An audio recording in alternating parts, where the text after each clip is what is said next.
Assalamualaikum. Halo kawan-kawan. Hari ini kita lanjutkan cerita Nabi Muhammad. Di episode ke-10 ini kita akan bercerita tentang wafatnya Sayyidah Aminah ibunda Nabi. Sebelum kita mulai ceritanya, siapkan kopi dan cemilannya dan duduk cari tempat yang nyaman. Langsung saja kita mulai ceritanya. 6 tahun sudah Aminah ditinggal oleh Abdullah keharibaan yang esa.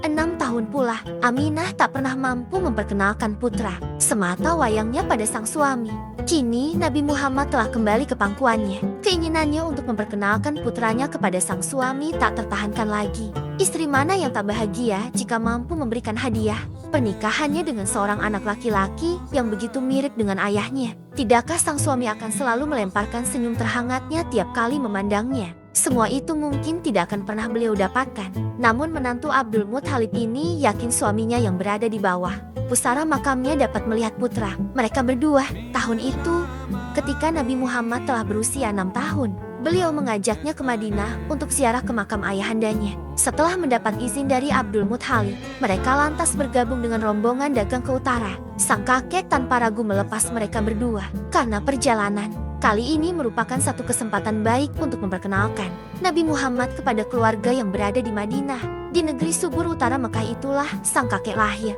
Dari salah satu putri suku Khazraj di Madinah inilah Sayyid Hashim menyunting seorang darah jelita yang kemudian melahirkan Abdul Muthalib, kakek sang Nabi. Dengan membawa 2 ekor unta dan ditemani seorang budak bernama Ummu Aiman, perlahan-lahan mereka bergerak ke utara bersama rombongan dagang Quraisy menuju Syria. Karavan bergerak anggun dan sekilas nampak seperti kampung berjalan. Inilah pengalaman pertama Nabi Muhammad melihat perjalanan para pedagang menyusuri hamparan padang pasir, rapi dan nampak selalu siaga menghadapi segah hal yang mungkin akan mereka hadapi di tengah perjalanan. Sesampainya di Madinah, Aminah memisahkan diri untuk menemui keluarga dan ziarah ke makam suaminya di An-Nabiyah. Kunjungan pertama ke Madinah membawa kesan tersendiri bagi Nabi Muhammad. Beliau sangat menikmati pertemuan dengan keluarga barunya yang selama ini belum pernah ditemuinya. Sedikit pun Nabi Muhammad tak merasa canggung untuk bergabung bermain dengan mereka. Selama di sana, beberapa teman sebayanya sering mengajaknya berenang di sebuah sungai yang berada di dekat makam Abdullah. Sementara putranya menikmati keasyikan permainannya bersama Ummu Aiman dan teman-temannya. Aminah menghabiskan waktunya di makam sang suami.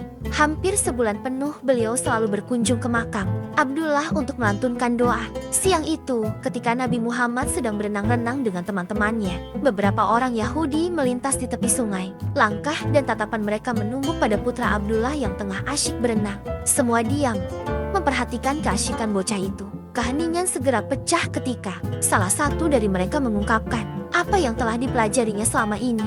Apakah kalian melihat anak itu? Dia adalah Nabi Muhammad, Nabi akhir zaman," ungkapnya lirih sambil melangkahkan kakinya menuju Madinah. Kabar hadirnya Nabi terakhir segera menyebar dari mulut ke mulut menusuk Madinah, menjadi obrolan baru yang cukup menarik di tengah-tengah kesibukan mereka berdagang dan bercocok tanam, terutama bagi kalangan kaum Yahudi yang memang sangat yakin akan hadirnya Nabi terakhir. Ummu Aiman, budak setia Aminah yang mendengar berita tersebut menjadi gusar. Lah khawatir orang-orang Yahudi akan berbuat jahat terhadap putra majikannya itu. Sebisa mungkin ia merasa harus segera mengingatkan Aminah yang masih terpekur di hadapan pusara suaminya. Ummu Aiman berkata, "Aminah, kita sebaiknya jangan berlama-lama di Madinah." Kini di kalangan orang-orang Yahudi telah tersiar kabar bahwa Muhammad adalah Nabi akhir zaman. Aku khawatir jangan-jangan mereka akan berbuat jahat terhadap kita. Ummu Aiman berusaha mengingatkan Aminah. Bunda Aminah menanggapi serius usulan Ummu Aiman. Sebagai seorang ibu, tentunya beliau tidak ingin ada hal-hal tak diinginkan menimpa putra kesayangannya. Mereka segera mengemasi berbagai perbekalan untuk perjalanan ke Mekah.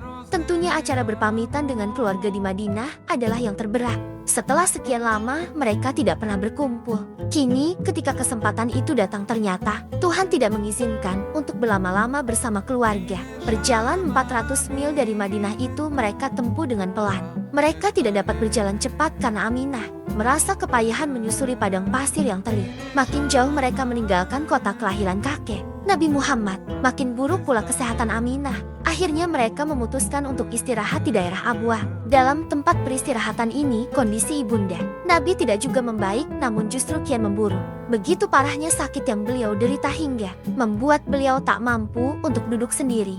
Kepalanya senantiasa disandarkan pada putra semata wayangnya, seolah tak ingin berpisah dengannya. Dalam kondisi yang begitu kepayahan itu, beliau sempat memberikan wasiat untuk Nabi Muhammad. Beliau berwasiat, semoga Allah senantiasa memberkahimu sejak kecil.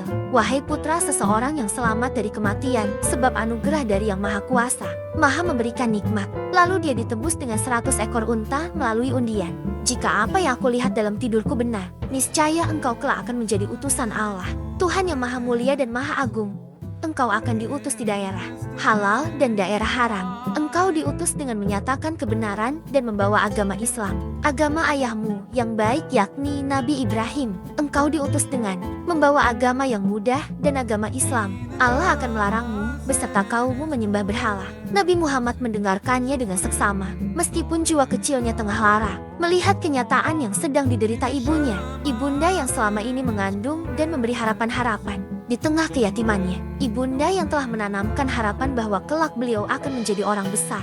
Meskipun semua itu mungkin belum mampu dipahaminya, ibu yang baru saja memperkenalkannya pada sang ayah dengan duduk di depan pusarannya dan mempertemukan dengan keluarga-keluarga baru yang selama ini belum pernah dilihatnya. Kini, ibunda itu tengah berbaring di pangkuannya dengan kondisi yang sangat memprihatinkan. Beberapa saat setelah mengucapkan wasiat itu, Ibunda Aminah diam tak bersuara. Wajahnya nampak begitu tenang, namun hembusan dan hela nafasnya tak lagi terasa. Di atas pangkuan Rasulullah inilah Aminah menghembuskan nafas terakhir, meninggalkan Nabi Muhammad, memikul beban sebagai yatim piatu di usianya yang ke-6.